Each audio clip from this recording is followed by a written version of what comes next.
own school, and the way I came up with this was it was actually kind of a process. Like, first, I was a pre-med major, and I was just like, how do I want to change the world?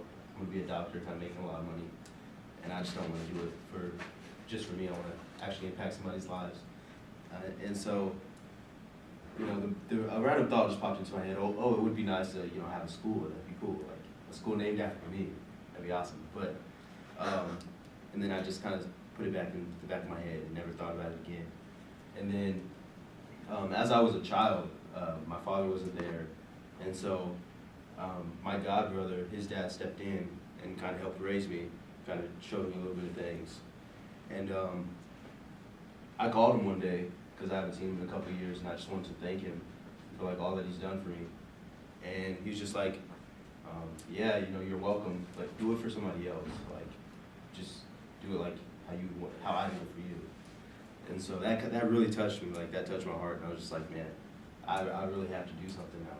Like, I want to change the world, but that's major. And so, and then I was just like, okay, well, I can start my own school, and it'd be awesome, because I can, I was a pre-med major, and I wanted to help somebody get into where I was, but not have so many challenges that I had, prevent that from happening again. So, and also, like, just kind of reflecting upon it, a lot of our society just medicates the results of broken homes, and kind of the goal of my school would be kind of to bridge that gap a little bit. It's kind of a huge gap, but just to help those young men have positive influences and a biblical foundation would kind of solve a little bit of the problems. And basically, one of my, when I was a younger kid in middle school and kind of throughout high school, I was really passionate about like the Black Panthers and W.E.B. Du Bois and Huey P. Newton. And so W.E.B. Du Bois wrote this essay, but before I go into it, he was back in his time, he was one of the first African Americans to go to an Ivy League college, and it was like way back in the 1800s. People that come from him, from his like school of thought, would be not W.E.B. Du Bois, that's him. Booker T. Washington, Cornel West, Martin Luther King, guys like him. And so he came up with an essay that it's called The Talented 10. And basically what it is he talks about how the African American race is going to be saved by the exceptional men, because in his time they didn't have mass education for the African American race. It was just if you came from a wealthy family. And I think W.B. Du Bois, he was actually French, so that's how he was kind of able to get away with it. Or his last name, something French like. But anyways, I'm just gonna read like a little bit of this. It says, the Negro race, like all races, is going to be saved by its exceptional men. The problem of education, then, among Negroes must first of all deal with the talented 10th. It is the problem of developing the best of this race that they may guide the mass away from contamination and death of the worst, in their own and other races. Now, the training of men is a difficult and intricate task. Its technique is a matter of educational experts, but its object is for the vision of seers. If we make money the object of man training, we shall develop money makers, but not necessarily men. If we make technical skill the object of education, we possess artisans, but not in nature men. And so I kind of read this as a kid, and it didn't really mean much to me, but I kind of look back at it when I started college, and it kind of fell into place of how I wanted to start my own school. And I kind of looked at this and kind of applied it to our generation, like, how would this apply? How could I lead kind of change the direction our generation is going in? And so it's basically the talented 10th. If I could help just add a few members of it, then they would help a few more, and it would just kind of trickle down and become like a cascade effect. And so to do this, it's a really long process. Um, Mainly, it's just listening to the Lord and seeing what He has to say about it, but it's also like being intentional about my relationships, because I'm gonna have to one day call up one of my friends and say, hey, do you want to teach at my school? Or, you know, it's always developing a relationship with somebody. And just to kind of give you an idea of how complicated it is, I've found kind of some instructions or some ideas on how to start the school.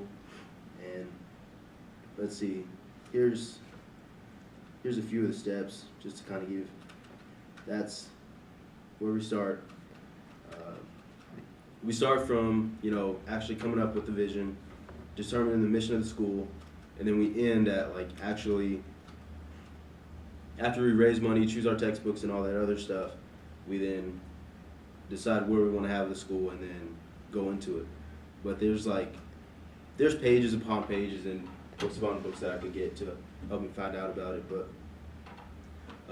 the way my degree falls into it, I've choose several paths.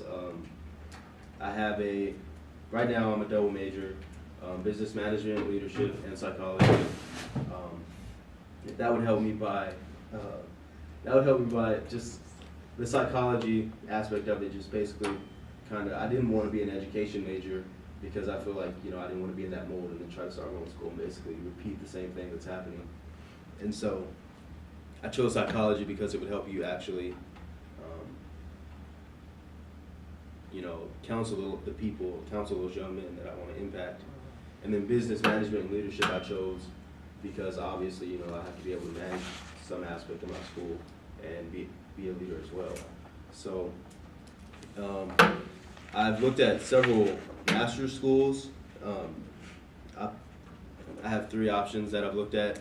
The first one would be to get my master's in urban ministry from Westminster Theology Seminary. And that would basically just help me put my school in like an urban environment and not just, and have at least some technical skill on how to minister to those people using their environment to their advantage.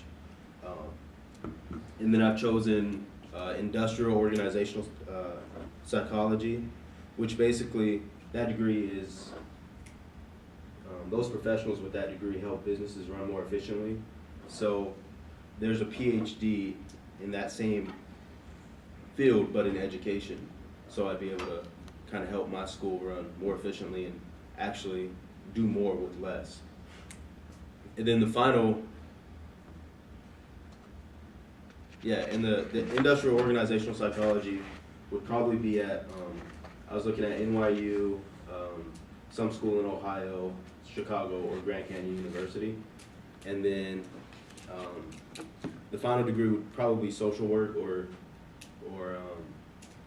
counseling, because obviously, like, if I could have one-on-one counseling sessions with these young men, I can even do a lot more than just be, you know, seen as the president of the school or an administrator, but to actually have an active role in these men's lives.